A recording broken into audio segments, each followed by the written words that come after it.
박수로 환영해 주세요. 소리가 작습니다. 좋은데요, 매달. 됐습니다. 이렇게 하는 겁니다. 네, 제가 약간 소개가 좀 틀렸는데요. 저 인제대학이 아니고 공강대학입니다. 네. 오늘 제가 이주천의 거꾸로 보는 현대사 이야기 이제 3탄입니다. 첫 번째 강의는 이제 이승만 김구 이야기였고, 지난주에는 그 문재인의 운명. 제가 여기 올 줄 몰랐습니다. 이주천의 운명이 뭔지 모르겠어요. 지금 애국당에서 이렇게 강의하는 게 이주천의 운명인지 1년 전에 전혀 생각도 안 했습니다. 요새 이제 보니까 제가 박근혜 대통령 탄핵될 때는 몰랐는데, 이 박근혜 대통령 탄핵은 주사파의 자유민주주의 체제에 대한 탄핵이죠.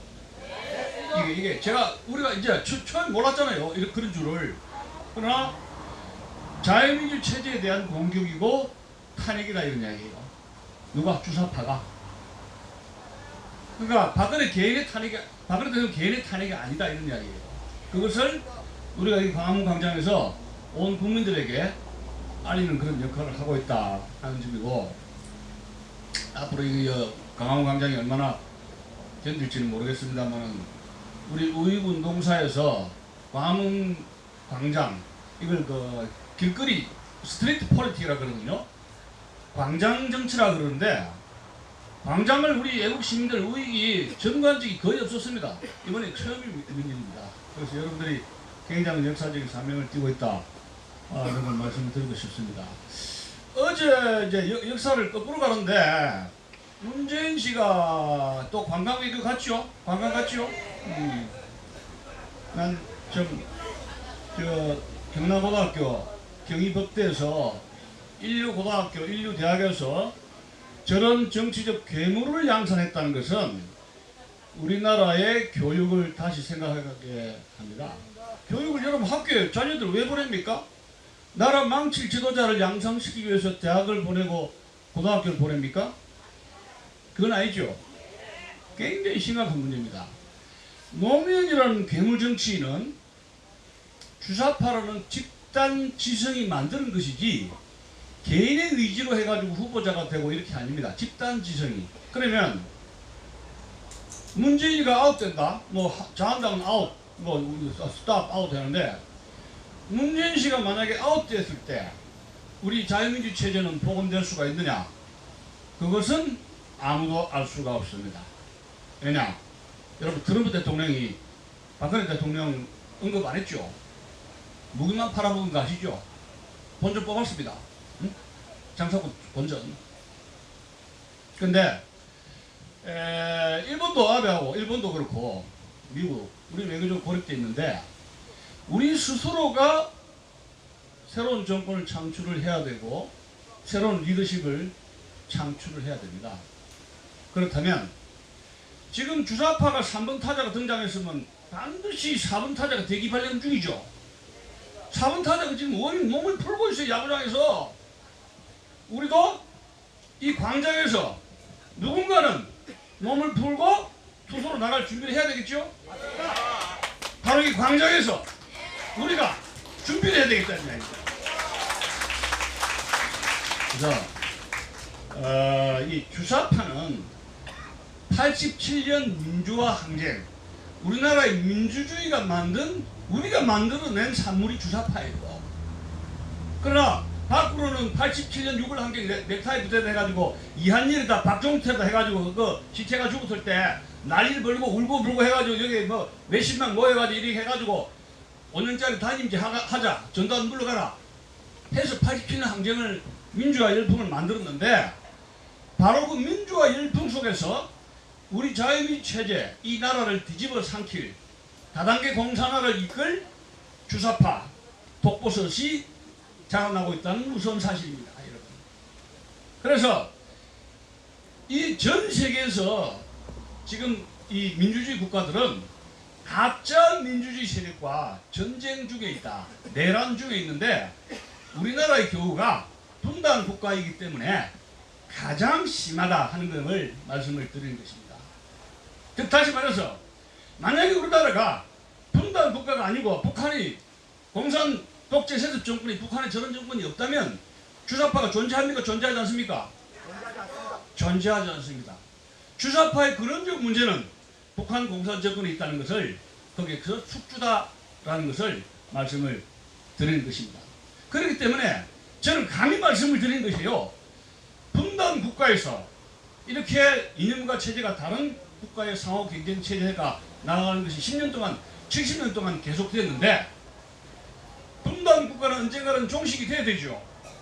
분단은 종식돼야 되면 한쪽이 죽고 망해야 됩니다. 제가 이런 걸 감히 이야기하는 겁니다. 어느 정치인도 그런 말 안 하지 않습니까? 아 평화다 돈을 주고 달러를 주고 교류를 하고 대화를 하고 뭐 어쩌게 하면 뭐가 상생하자 어쩌고 저쩌고 상생하다가 우리가 죽게 생겼어요.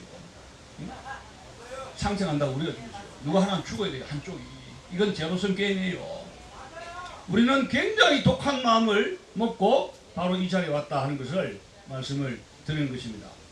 우리 여러분 저 50년대 60년대 영화를 보면은 우리나라 옛날 이조시대 때 옛날 영화 보면은 홍주전 백주전 하는데 그 정의 사도가 악인을 응징하려고 했는데 그 영화 감독이 눈물바다를 만듭니다. 그래서 마지막에는 악인이 누군가 정의편이 누군가 울고 막 집에다가 보니까 악인은 응징도 하고 울고불고 하다가 해피엔드 끝나는 거 알죠? 우리가 그런 면이 있어요. 정이 약한 면이. 근데 서부의 사나이라든가 미국의 이제 클린턴 이스트가 한 서부의 사나이라든가 일본의 사무라이 영화는 반드시 라스트 씬 마지막에는 누구를 제거합니까? 국가의 적 악인을 어떻게 합니까? 죽이죠? 그래서 그 나라를 평화롭게 번영의 길로 만듭니다. 일본하고 그게 일본식 미국식이에요. 우리는 배울 건 배워야 됩니다. 뭘? 악인을 확실히 응징하는 것, 그 용기, 깨끗이 청소하는 것, 그것을 우리가 기원히 그런 마음을 가져야 되겠다는 뜻입니다. 자, 서론적인 그만 좀 하고, 소위 말해서 이 80년대 학번 386 운동권인데, 제가 오늘 마르크스 엥겔스 평전을 읽어보니까, 엥겔스는 마르크스의 저 친구였지 않습니까? 이게 이제 프로이센 사람인데, 총을 들고 프로이센 경찰하고 군대하고 싸우러 가는데, 누가 옆에서 당신 뭐 하러 가느냐 물었답니다. 그러니까 이 엥겔스가, 이 사람이 이제 그 군인 기질이 있어요. 무장해가지고 혁명운동하러 가는데, 전쟁하러 간다, 이거 경찰하고한테 이거 저 혁명하러 간다는 말을 못 하는데 이 사람이 뭐야 하면 운동하러 간다 이랬답니다. 근데 왜? 그게 혁명운동이죠. 우리는 당장 용어로 바꿔야 됩니다. 386 운동권이라면은 그냥 운동권이 아니에요. 테니스 치러 가는 운동이 아니고 혁명운동하러 간다. 386은 혁명운동가들이다. 대한민국을 뒤집으려 하는 혁명운동가들이라 용어를 딱 바꿔야 돼. 아, 운동가다. 아, 민주세력이다. 저거 좌익이구나. 종북이구나. 저 386 운동권이다. 아, 저거 386 나라 뒤집을 혁명가구나. 이렇게 인식이 세팅이 되어야 된다 하는 점입니다. 그래서 문재인이가 새로운 듣도 보도 못한 새로운 세계를 만들겠다는 것은 자유민주 체제를 뒤집고 다른 유토피아, 그 뻔합니다. 다른 유토피아가 무엇입니까? 사회주의 아니면 공산주의죠. 둘 중에 하나예요. 자꾸 우리 소개를 하면 안 돼요. 시시하게. 그래서 386 혁명운동권의 계보를 말씀드리자면 80년대 지금 우리나라에 문재인을 지지했던 그 세력 학번들이 1980년에 대학에 들어와서 1995년 9학번 알지 않습니까? 9학번 이석기 동지당 그 세력들, 그 15년짜리들, 그 세력들이 문재인을 지지하고 우리나라의 산업화의 가장 많은 혜택을 받았는데 어떻게?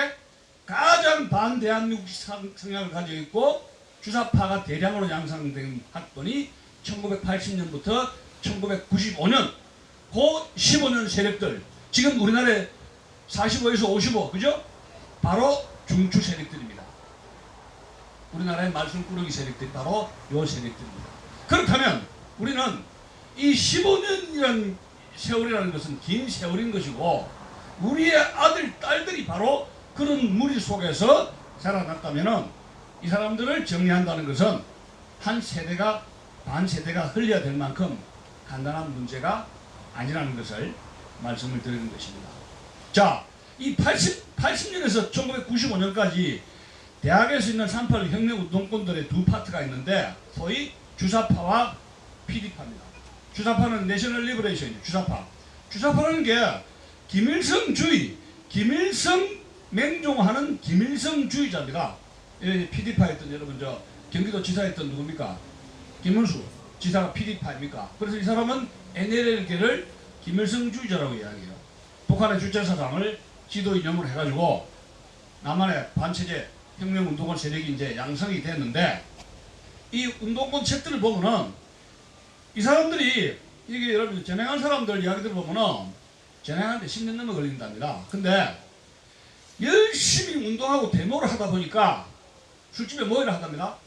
근데 야 모여라 손님이 온다 그러면 손님 그 손님이 어디서 오는 손님이겠습니까? 바다에서 육지에서 남쪽에서 북쪽에서 가보니까 손님이 와 있는데 북쪽에서 손님이 와 있대요. 그래서 이 사람이 서울대 총학생회장 한 사람이 이거 깜짝 놀랐답니다. 자기는 데모하고 민주화운동 하라 했지 북쪽에 손님 받으려고 같이 그 사람하고 술 마시려고 지침을 받으려고 한 건 아닌데 가니까 있더란 이야기예요. 이거 나는 이거 일하려고 데모한 게 아닌지 이래 된 거예요. 근데 선배들은 다 이 자식이 까불지가 앉아있어 해가지고 입도 못하게 딱 앉아있단 말이야. 이러면 반항하고 이거 아닌데 터득거립니다. 그때부터 뭐예요? 이게 벤치가 되죠. 결국 그 사람은 전향을 할 수밖에 없었어요. 주사파 중에서. 그 사람들은 당연히 북에 소문은 건 당연한데 라디오 이 방송 듣다가 온단 말이에요. 그래서 전향을 하게 됐다는 것이 제가 실제로 들었습니다. 그럼 이 주사파들은 뭐냐? 남한은 식민지 상태다. 과거일지 식민지 상태인데 지금은 미제의 식민지 상태다. 왜? 미군이 있지 않습니까? 그죠? 그러면 미군을 몰아내고 우리가 자주적으로 새로운 국가를 만들어야 되겠다. 따라서 남한 대한민국은 해방의 대상이다. 해방의 대상이다. 그러면 이 사람들이 독립운동하는 사람들이 여러 사람 있지 않습니까? 지난 7시간에 얘기했듯이 김구, 이승만, 조수왕, 신익희 굉장히 많아요. 뭐 안창호, 뭐 이광수 해서 나오는데 김일성을 가장 위대한 독립운동 지도자로 숭상하는데 그러면 이승만은 누구냐? 그건 친일파 앞집이다 이 얘기요. 지난 제가 2주 전에 도올 김용옥이가 미제이 죽으라 그랬지 않습니까? 미제이 앞잡이라고. 그런 식으로 친일파를 숙청 안 했다. 미제이 앞잡이다. 또 뭐 김구는 뭐 어때서 그렇다. 뭐 어떻다 해가지고 김일성 외에는 독립운동 지도자로 인정을 하지 않습니다.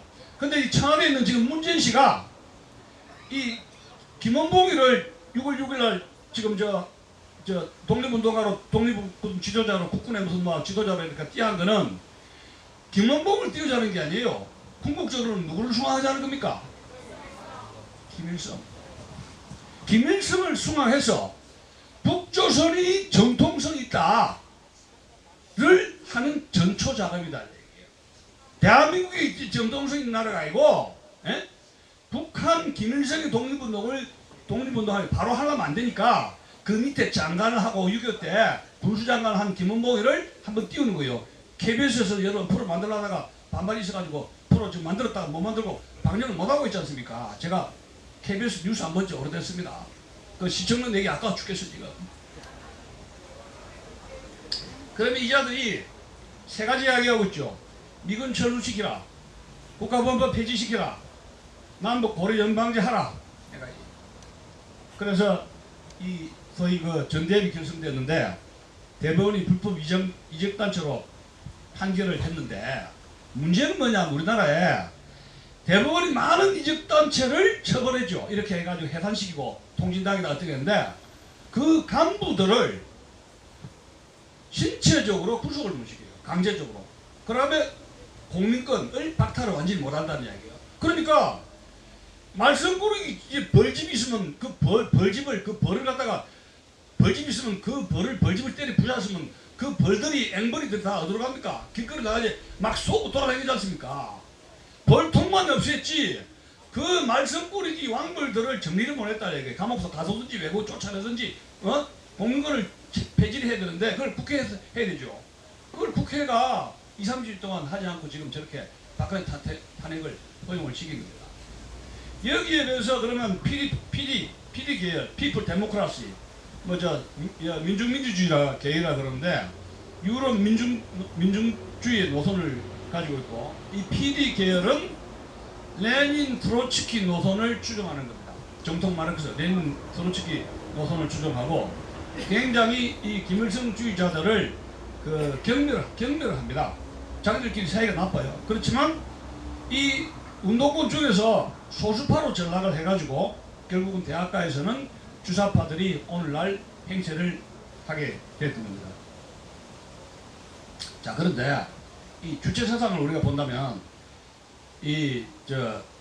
주체 사상 마르크스 레닌주의의 북한판 버전인데 황장엽 씨가 이 국내 97년에 들어왔습니까? 망명을 해가지고 두 가지 이야기를 했어요. 남한의 종북 간첩들이 약 5만 명 있다. 어마어마한 말이죠. 저도 그때 그렇게 만나 이 5만 명은 보통 많은 숫자가 아니에요. 지금 통진당 그 회원들이 몇만이었습니까? 근데 두 가지 이야기했어요. 종북 세력들이 5만 명 있다. 그랬고 다음에 북한 체제는 공산주의가 아니라 그랬어요. 제가 그 소리를 듣고 충격을 받았는데 이 말이 뭐냐면 황장엽 씨는 모스크바 가가지고 마르크스 레닌주의 정통 공산주의를 연구해가지고 나중에 돌아가서 김일성 대학의 총장을 했지 않습니까? 그런데 자기가 모스크바에서 공산주의 진짜 이론을 공부를 하다 보니까 북한에서는 공산주의자들이 세습하죠. 그러고 아주 김일성이라든가 이런 사람들이 자기 마음대로 법 위에서 놀지 않습니까? 그렇게 하는 거면 이거는 공산주의자들의 이론에는 있지 않는 것이다.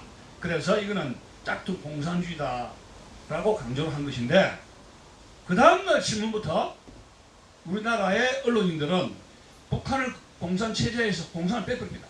그 아마 기억날 겁니다. 그랬어요. 제가 그걸 확인합니다. 북한 체제라 그럽니다. 그러면 제가 이 문재인 운명에서 분명히 이야기하고 있습니다. 문재인은 북한이 어떤 체제인가를 은폐를 하고 있는데 끝까지 북한 체제라면 북한이 어떤 체제입니까? 지금 중국 체제처럼 어떤 체제냐 이야기예요. 그러면 우리나라 철학자들 제가 답답한 게 이인호 교수가 경맥 트루스 포럼에 가가지고 이런 말을 했습니다. 우리나라의 지식은 죽었다. 그 사람이 판사가 아닌데 사망 선고를 내버리죠. 땅땅땅 데스 You are death. 넌 죽음 지체다 이야기예요. 지식인이 등대처럼 인민을 올바로 계도하지 않으면 그 나라는 희망이 있습니까? 죽은 겁니다. 저도 여기 정년 퇴임해서 여기 와서 있었지. 제가 역사학을 해가지고 강단에서 했으면은 총장 눈치 봐야 되지, 학생 눈치 봐야 되지, 옆에 주변 동료 눈치 봐야 되지, 이렇게 마음대로 이야기할 수 있겠어요? 그런데 이 철학자들이 황장엽 씨의 주체 사상에 대해서 공부를 해가지고 비판적으로 공부를 해야 될 거 아니에요. 그렇게 안 했습니다. 그러다 보니까 황장엽 씨 발언이 오해를 남기고 북한 체제가 헌법에 여러분 없앤 거 알죠? 공산주의 이론. 공산주의라면은 남한 사람들이 싫어합니다. 좌익 빌게이라는 말도 싫어합니다. 그렇기 때문에 헌법에서 완전히 없애버렸습니다. 나중에 최근 헌법 없앴어요.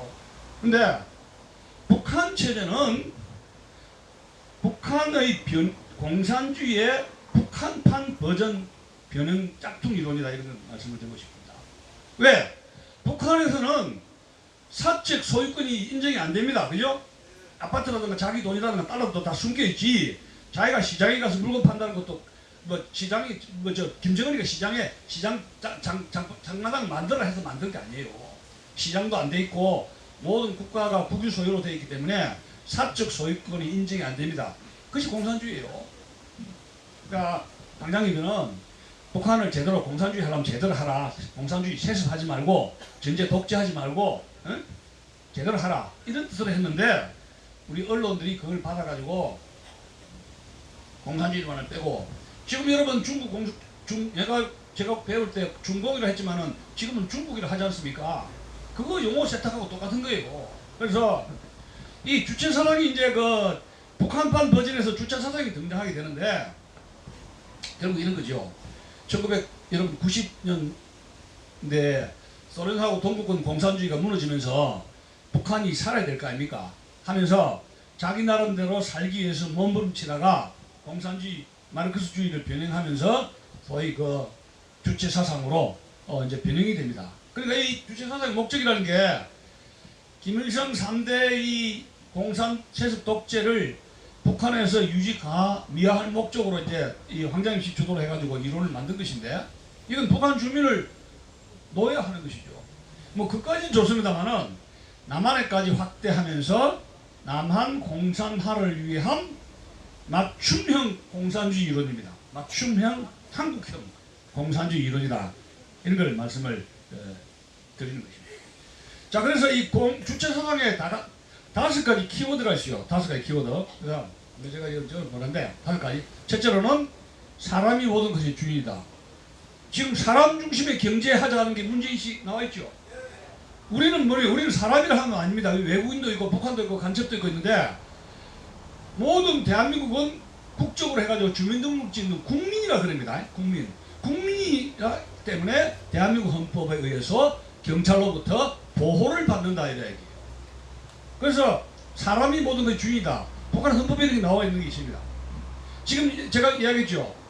이 현 정권이 쓰지 않는 말을 했다. 적폐청산, 사람 중심의 경제 어쩌고 저쩌고, 그 다음에 더불어, 이 세 가지는 뭐예요?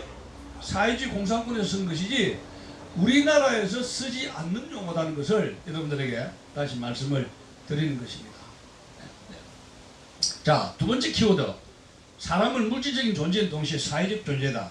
사람은 물질적 존재인 동시에 사회적 존재다. 이 사회적이라는 말이 굉장히 많이 나오는데, 사회적이라는 것은 계급투쟁을 강조하기 위해서 이런 말씀드립니다. 세 번째, 사람은 그 본질적 특성으로서 자주성, 창조성, 의식성의 사회적 속성을 가진다. 뭐 자주성, 창조성, 의식성, 사회적 속성. 네 번째, 제가 한번 읽어 내려가겠습니다. 자주성, 창조성, 의식성은 사회적 존재인 사람에게만 고유하다. 사회적 존재인 사람에게만 고유하다. 여기서 사회적 이야기가 나오죠. 다섯 번째, 이런 이야기 하고 있습니다. 세계에서 사회적 관계를 맺고 살며 활동하는 것은 오직 사람뿐이다. 세계에서 사회적 관계를 맺고 살며 활동하는 것은 오직 사람뿐이다. 이거 틀린 이야기죠. 왜냐하면 이거 짐승들, 개라든가 돼지들도 사회적 관계를 맺고 살잖아요. 우리 죽고. 근데 이 다섯 가지 이야기를 들으니까 여러분들은 이런 걸 느낄 겁니다. 아, 주체사상 참 좋네. 그죠? 참 좋습니다. 이것만 가지면. 근데 여기에 함정이 있습니다.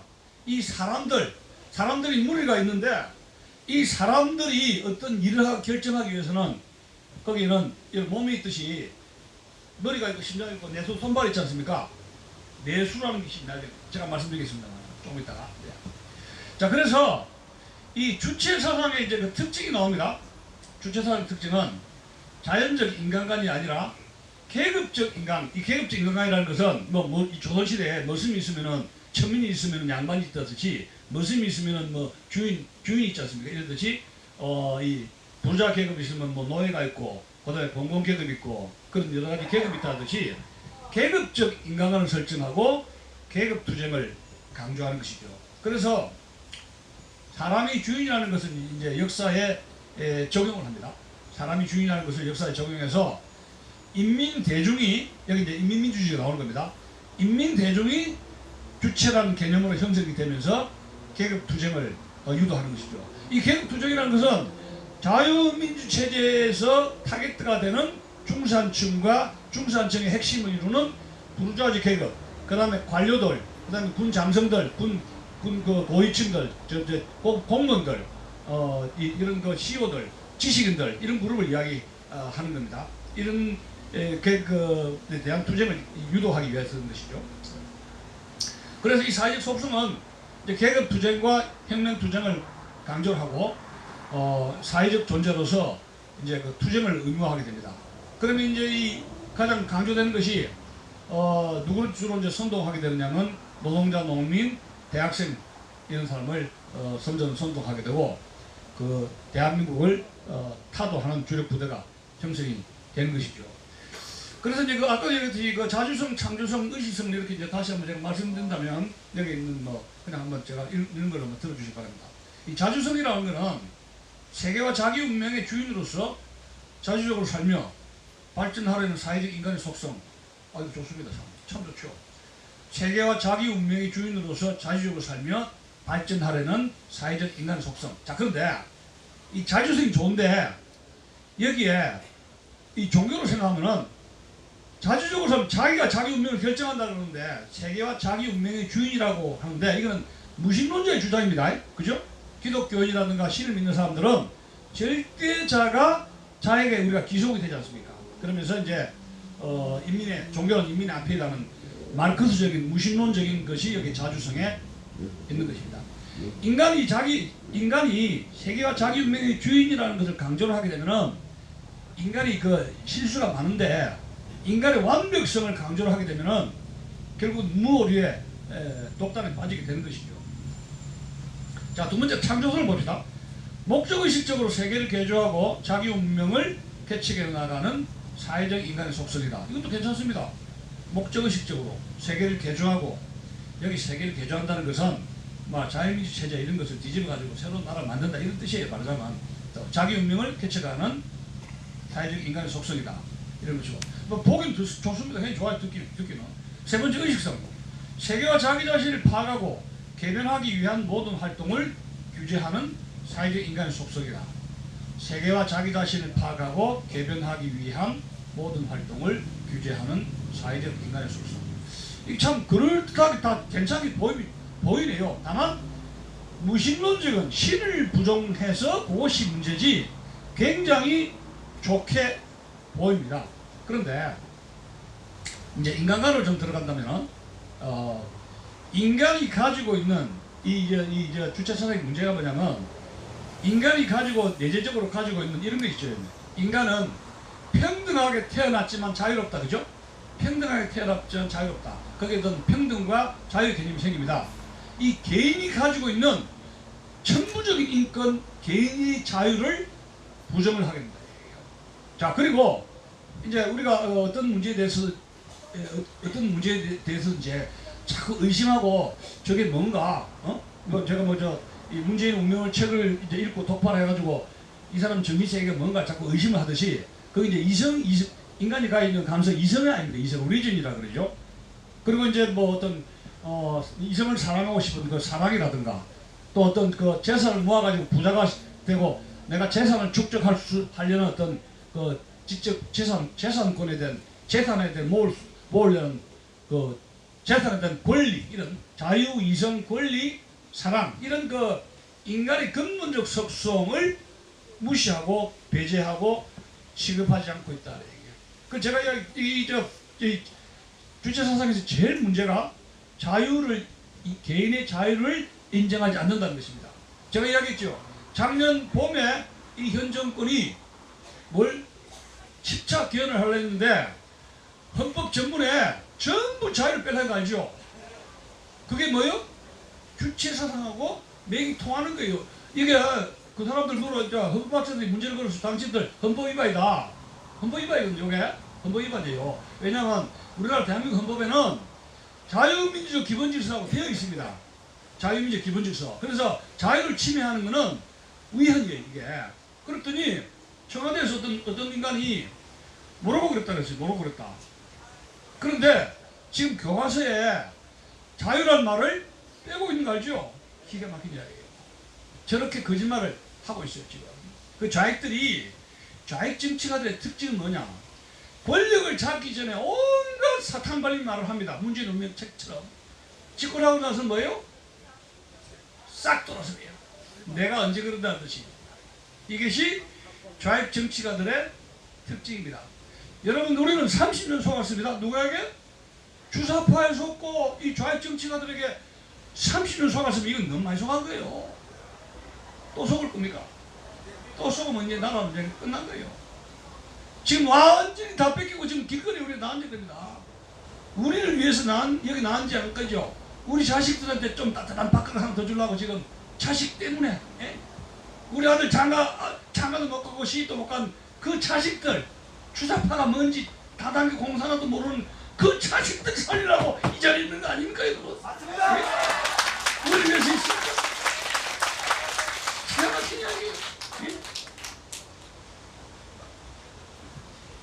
이성을 배제하는 이유가 뭐냐? 이성을 배제하는 이유가 김일성이 위대하다. 김일성이 왜 위대하냐? 이승만도 있고 안창호도 있고 여러 사람도 있는데 왜 러시아 가가지고 이 사람 러시아 시민권 얻었는데 자꾸 문제를 제기하는 게 이성이죠. 인간의 이성입니다. 의심하는 것이. 너 까불지 말고 촛불을 들었으면은 박근혜 탄핵으로 가면 가라 이야기요. 왜 박근혜가 좋니 많이 박근혜가 괜찮니 뭐니 의심을 자꾸 하고 업적이 어떻게 저떻거니 의문을 다느냐 이야기요. 박근혜가 탄핵으로 하면 아무 말도 묻지 말고 가라 이야기. 그게 뭐요? 이성을 배제하는 겁니다. 이성을 배제. 로봇들을 만드는 거예요. 로봇 킬러. 그러니까 사회계획과 사회혁명을 정당화하기 위해서 이성을 배제하는데 이성은 이 사람들의 노름에 도움이 되지 않습니다. 그래서 지금 주사파가 40~50명이 지금 청와대에 있는데 주사파들이 재미난 거는 주사파 비서실이 있죠. 비서관들이 있죠. 비주사파들이 있습니다. 점심때 서로 밥을 안 먹는다 그래요. 서로 밥을 안 먹는다 그래요. 그러든지 오래된다 그래요. 알고나 계십시오. 네. 혁명 투쟁이 와야게 되니까 이성의 소유자인 비판 정신을 배제해 볼 수밖에 없다. 그래서 이 생명의 귀중함이라든가 재산을 가지고 싶은 욕망, 그리고 안전하고 싶은 욕망, 행복해주고 싶은 그런 그 욕망, 이런 기본권을 배제를 하고, 특히 이제 개인적인 사랑인데 인간이 가진 남녀 간의 이런 사랑도 못하게 억누른다 이거예요. 수단으로 이용하는 것이죠. 그러면 개인적 사랑을 배제하면 무슨 사랑이있느냐? 이런 게 있습니다. 집단, 민족에 대한 사랑, 조국에 대한 사랑, 동포에 대한 사랑, 인민에 대한 사랑은 강조를 하는 거예요. 북한에서 많이 그런 거 하죠. 예? 민족에 대한 동포, 어쩌고 동포에 대한. 자, 그래서 이런 공산주의적인 그런 도덕성을 가지게 되는데 이 사랑은 대용 품목입니다. 그래서 이제 혁명에 대해서 혁명적인 헌신성을 강조를 하고 이 공산주의 목적에 끊임없이 충성을 강조를 하고 혁명의 동지라든가 조국에 이런 것을 가지게 되는데 일단 혁명이 달성됩니다. 그러면 이 사람은 헌신짝처럼 버리게 됩니다. 목적이 달성되면 헌신짝처럼 버림받게 되는데 여러분 알다시피 여러분 저 공산주의자 해방 전후에 이강국 알죠? 이강국이 유복으로 월보갔던 공산주의자 이강국의 애인이 있었죠. 김수임이라는 여성이 있었습니다. 이대 나오고 영어 좀 하는데 미군 대령하고 동거생활 했지 않습니까? 그래가지고 몸은 미군 대령에게 갖다 바치고 마음은 이강국에 향했던 것이 김수임의 비극이었습니다. 그래서 몇 년 전에 1945년이라고 서울 해가지고 여러분 드라마 나온 거 알죠? 그 이강국의 일다이기 공산주의자 이강국을 정당하고 찬양한 그거를 KBS에서 방송한 적이 있었어요. 1945년이라고 이 저 공산주의자 이강국의 이야기를. 근데 이강국은 월북을 해서 그 장관인가 뭘 했고 김수임이가 저 유성원천이가 여기 도망다니다가 여간방 도망다니다가 결국은 붙잡혀서 결국은 저 총살을 당했지 않습니까? 그랬는데 이 우리나라도 교수형이든지 총살이든지 이거 사형제도 이 빨리 좀 부활을 해야 되지 않는가 저는 그렇게 생각합니다. 엄한 벌이 있어야 돼요. 이 김수임이가 이대 영문과 나왔지 않습니까? 근데 그 당시에 해방정국에서 이대 나오고 영어 잘하면 이건 짱입니다. 프란체스카 여사가 이대 영문과 그 영어 소통 때문에 잘 그래가지고 누굽니까? 출산 사람이 있었죠. 권총자사라는 그 부총리 이기붕 일가가 또 그런 이야기 있었지 않습니까? 근데 김수임이가 재판장에 섰을 때 재판장이 당신 마지막으로 할 말이 없어 그래 물었어요. 그 유명한 말 했습니다. 뭐라 했습니까? 김수임이가 아는 사람. 김수임이 마지막 말 눈물을 흘리면서 한 마지막 말이 있어요. 나는 재판장님 저는 이강국을 사랑한 죄밖에 없습니다. 간첩질을 했는데 사랑했기 때문에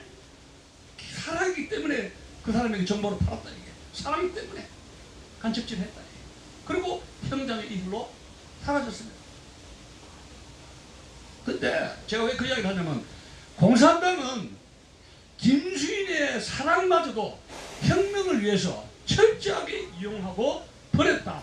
항쟁을 말씀을 드리는 것입니다. 지금 여러분 국내에 있는 주사파들이 여기서 지금 완장차고 행세하지만은 공산 통일되면은 북한에서 여러분 이 주사파들 어쩔 것입니까? 바로 사형시켜니 왜? 한 번 배신한 사람은 영원히 배신자다 해가지고 여러분 저 베트남 알죠?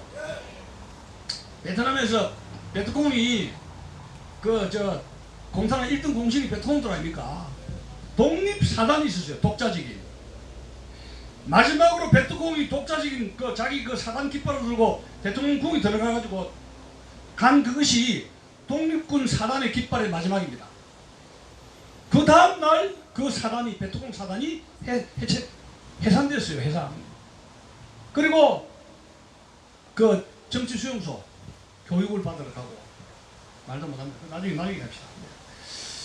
그 지금 이제 과거에 이제 그 김영기 씨라고 이게 이제 6.25 때 인민군에 잡혀가지고 북으로 끌려갔다가 간첩 교육을 받고 남한에 내려왔다가 자수해가지고 이 안기부에 있다가 많은 일도 하고 책도 쓰고 해서 방첩돼 있으면서 간첩도 많이 잡은 사람이 김영기 씨가 있었는데 제가 마지막 전화를 했을 때 그 사람이 대전에서 병원에서 폐암으로 죽었어요. 제가 직접 가지 못했습니다. 근데 이 사람이 저한테 준 책이 소리 없는 전쟁이라는 책을 저한테 줬습니다. 거기에 보면은 세 가지 이야기를만 제가 지적을 하고 싶은데 첫 번째는 대한민국에서 크고 작은 반정부 봉기는 거의 다 북한이 개입했다. 김영기 이야기입니다. 지금 제가 폐암으로 해가 죽었어요. 대전에서. 제가 마지막 통화를 했는데 두 번째 주사파 형성에 대해서 이런 말 합니다. 가급적이면 북한의 개입을 지우고 남한 내 자생적으로 발생으로 인식을 하지만 주사파 형성에서는 북한의 개입이 있었다 하는 것이 소련 있는 전쟁의 이야기를 하고 있습니다. 이미 주사파는 70년대 형성되고 있었어요. 우리가 알기로는 80학부를 주사파 386학부라 그러죠. 아니에요. 이 소련 있는 전쟁은 주사파는 60년대 말 70년대 유신체제 때 주사파 단파방송 라디오 듣고 하는 사람들이 있었습니다. 여러분 알다시피 그 김민수 씨가 김지사 경기도 지사였던 김문수 지사가 라디오 단파방송 들었다 할 때가 언제 그 70년대 이야기예요. 80년대 이야기 아니에요. 그러면 주사파는 70년대 형성됐는데 언론이 타이틀 붙인 거는 80년대 붙인 겁니다. 그럼 70년대는 주사파의 선조냐? 주사파 선배죠. 72학번, 73학번 문재인 씨가 73학번인 거 알죠? 경희대 그때. 그때 이미 뭐예요? 대학가에는 주사파가 있었다. 그 제일 먼저 임종석이를 비서실장으로 보낸 거 아닙니까? 그건 뭐 뜻이 있을 겁니다. 아마 자기 의견은 알 겁니다. 누가 하라 했었든지 뭐 지시 받았든지. 세 번째, 김일성의 비밀교시에 대해서 이야기를 하고 있습니다. 소련 전쟁에서는 김일성은 법대생들을 데모하지 말아요. 서울에 있는 머리 좋고 공부 잘하고 가난한 학생들, 그리고 반항심이 강한 사람들 있죠. 빈곤한데 반항심이. 네? 데모시키지 말고 법대생들은 수도 경기도 일대에 난파관청들이 거기 아지트를 해가지고 고시원을 아지트로 해서 간첩 아지트로 만들어서 거기서 학생들이 들어오잖아요. 고시원하러. 저도 경기도 광주에 한 1년 동안 행정고시 치러 가다가 연탄가스 마셔가 죽을 뻔하다 행정고시 그만뒀다 이야기했지 않습니까? 그런데 그 고시원 가서 장학금을 주면서 10명 중에 1명이라는 판사 검사 시키라. 변호사 법조계를 장악하라. 자격만 시키라. 지금 여러분 법조계 어떻습니까? 벌겋지요. 법조계가. 그러면 70년대 말에 김일성은 70년대 비밀교시 김일성은 이런 지침이 내렸습니다. 그러기 몇 년 지났습니까? 40년 지났죠? 화려한 꽃이 핀 거죠. 응? 하루께 자경하에 화려한 꽃이 피었다. 누가 김일성 장학생인지는 모르지만 벌써 판을 보면 그죠? 썩은 냄새가 나지 않습니까? 아 이거 벌써 저 춘천 출신 국회의원 김 누구예요? 김지태 지사가 이런 이야기 했지 않습니까? 검사 출신인데 김일성 장학생 때문에 사법부가 큰일 났다고 그죠? 이야기한 지 오래되지 않습니까? 그래서 그럼 안기부가 국내 수도권에 있는 수도원 고시청 싹 조사하면 뭔가 특발이 될 수 있겠죠. 그거 지금 안기부가 못하고 있지 않습니까? 그죠? 안기부가 간첩 못 잡게 했지 않습니까? 현 정부가 간첩을 못 잡게 만들었지 않습니까? 자, 김일성의 그 비밀교실을 보면은 김일성의 비밀교실은 김일성이가 간첩 남쪽에 파견할 때 전부 다 말로 이야기하는 겁니다. 그 책자가 없어요. 그런데 이 김일성의 비밀교실 책으로 어떻게 나왔느냐? 남판 간첩들 지금 붙잡히고 이래가지고 여러 사람들이 김일성이가 언제 무슨 말을 했다 해가지고 들은 거를 어떻게 씁니까? 간첩들이 들은 거를 기록을 해가지고 만든 책이 이 김일성의 비밀교시예요. 제가 유감 들어온 것은 이 김일성의 비밀교시는 일본어로 번역됐거든요. 일본어로. 제가 저희 일본에 한번 가보니까 일본어로 된 책이 그 섹션이 가득하더라고요. 근데 김일성의 비밀교시라는 책이 일본어로 번역되어 있는데 우리나라 교보문고에 이 책이 있습니까? 없습니까? 없어요. 이런 책 번역해도 사람들이 읽어주질 않습니다. 제가 저 책도 많이 썼습니다만은 북한 문제든지 뭐 자유 문제든지 책은 많이 썼습니다만은 이 사 읽어보는 사람 별로 없어요. 인기가 없어요. 솔직하게 얘기합니다. 자, 김일성의 비밀교시에서 보면은 김일성이는 월남전이 패망했을 때 공산화되는 방식을 보고 굉장히 큰 교훈을 얻었다. 아, 미군을 쫓아내면 되구나. 남북 공조, 우리끼리 민족주의, 우리끼리 공조로 전략을 쓰고 남한의 간첩망을 통해서 자체적으로 투표를 통해서 이걸 뒤집어서 장난치면은 6.25는 필요가 없다. 5.18도 필요 없고 투표를 통해서. 네? 그래서 이것이 대남공작의 지침서가 된 것인데 오늘날 대한민국에 작용하는 어떻게? 1975년 월남이 공산화되는 그 과정의 단계를 김일성 대남공작이 모방했다. 이렇게 보시면 됩니다. 다만 차이는 뭐냐?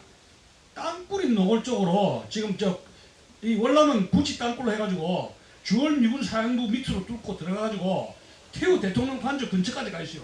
이제 땅굴이 월남에 여러분 저 부치 땅굴 한번 봐보세요. 들어가는 건 요 개구멍만 합니다. 들어가는 구멍. 안에 들어가면 별거 다 있어요.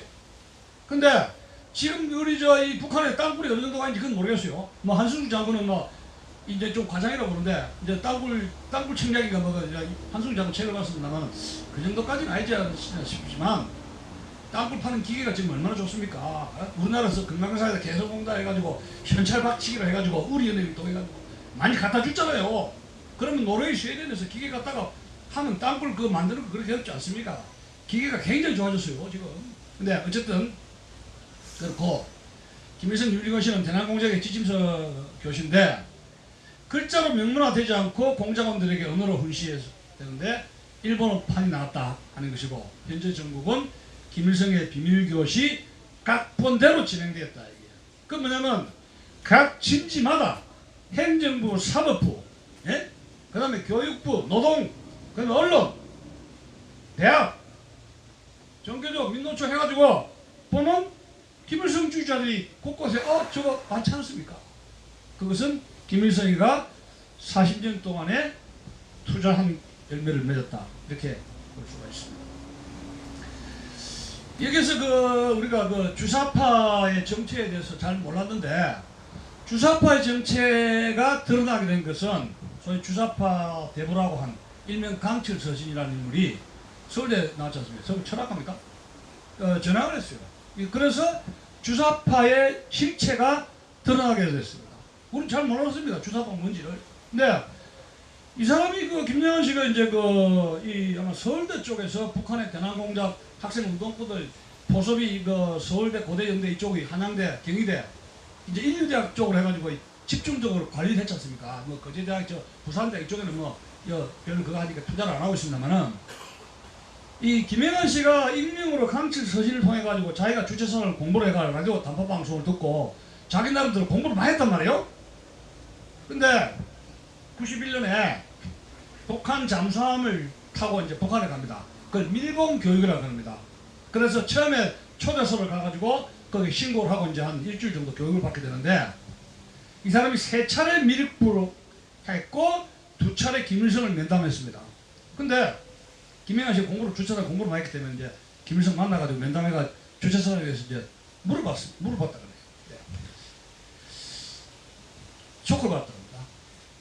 본인보다 주체사상은 모른다. 왜냐하면 주체사상은 황정임 씨가 가이드 해가지고 써준 거 아닙니까? 고스트 라이터로 해가지고, 그죠? 우리가 문재인의 운명 그 책도 자기의 사상이 담겨있지, 그 고스트 라이터가 써준 거거든요. 이 문재인 운명도. 그 책 쓸 시간 없어요. 누가 써준 거예요. 아름답게 이렇게. 근데 주체사상도 이 황정임 씨가 써준 건데, 만들어준 거니까 김일성이 모르면 당연한 거 아닙니까? 응? 근데, 이게 이 사람이 이상하다. 그렇게 모르나? 실망해버렸습니다.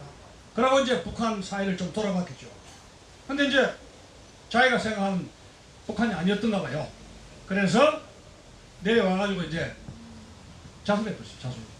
이제 국정을 자수했는데, 이 북한 잠수정이 어디로 출몰 주로 하냐면 강원도 저 삼척 포항 쪽에 왔다 갔다 하다가 와 있을 때 그물망에 걸려가지고 해가지고 난리가 났지 않습니까? 그런 적이 있었고, 주로 제일 많이 출몰하는 데가 어딥니까? 지금 인천 앞바다죠. 인천 앞바다. 인천 앞바다 쪽에 간첩선이 제일 많이 출몰합니다. 서해안 쪽에. 지금 서해안 NLL 쪽에 완전히 이제 뚫린 거 알지 않습니까? 간첩선이 간첩이 시시콜콜 이제 들어가하게 만들어 버렸는데, 북한 잠수하면은 10명 내지 12명이 탑니다. 10명, 12명 그럼 만석인데요. 근데 이 방학 때도 그렇고 제 추측입니다. 1980년부터 해가지고 1990년대 초까지 아마 이 북한 잠수정을 타고 북한의 밀봉 교육을 받은 사람이, 여러분, 김영한 뿌지겠습니까? 이 사람이 3번 밀입하고 2차례 김일성을 면담했으면 같이 한 친구가 있을 거 아닙니까? 그죠? 그 10몇 년 동안 80년대 주사파들이 대량 생산 화폐 찍어듯이 나올 때 얼마나 많은 사람이 북한에 갔겠느냐 이야기예요. 근데 이 사람은 누가 갔느냐는 밝히지 않고 있습니다. 여러분, 저 전항에는 급이 있거든요. 전항급이 ABCD 등급이 있는데, 미국의 공산주의자였던 30, 40년대 공산주의였던 휘테크 챔버스라는 인물이 있습니다. 그 사람이 위트니스라는 지문을 썼는데, 그게 미 국무부에서 활약하던 엘저 히스라는 놈이 간첩이다. 내가 국무부에 26명의 간첩망의 리스트를 갖다가 루즈벨트 대통령에게 전달하면서 이제 나중에 죽고 나서 트루먼 대통령 시절에 이 소련 간첩망에서 발각 지금 뒤집어진 경우가 있었습니다. 그래서 미국 같은 휘테크 챔버스는 아예 위트니스라는 책을 통해서 누구 어떻게 해가지고 누구 간첩질하고 내가 무슨 일 해가지고 누가 언제 몇 시 해가지고 사람 미승 해가지고 구체적으로 해가지고 다 적어놨어요. 그러니까 이게 FBI가 그 책 딱 보고 뭐요? 너 일로 와. 너 이거 간첩질 했지? 꼼짝도 못하죠? 증언자한테. 근데 우리나라 이게 전향한 사람들 자기 그 동료이름 돼요? 안 돼요? 안 됩니다. 다만 내하고 같이 누가 라디오 단팥봉에서 같이 들었다. 내하고 같이 깜방에서 같이 콩밥 먹었다. 내하고 같이 밀봉교회 갔다. 근데 김신지, 이신진, 그건 전혀 모릅니다. 물론 그분들에게 의리가 있어서 참 좋은 분입니다. 양쪽에 다 의리를 챙기고. 근데 안그분 쪽으로는 까고할 수밖에 없는데, 우리나라의 그 전향의 실태를 제가 말씀을 드린 거예요.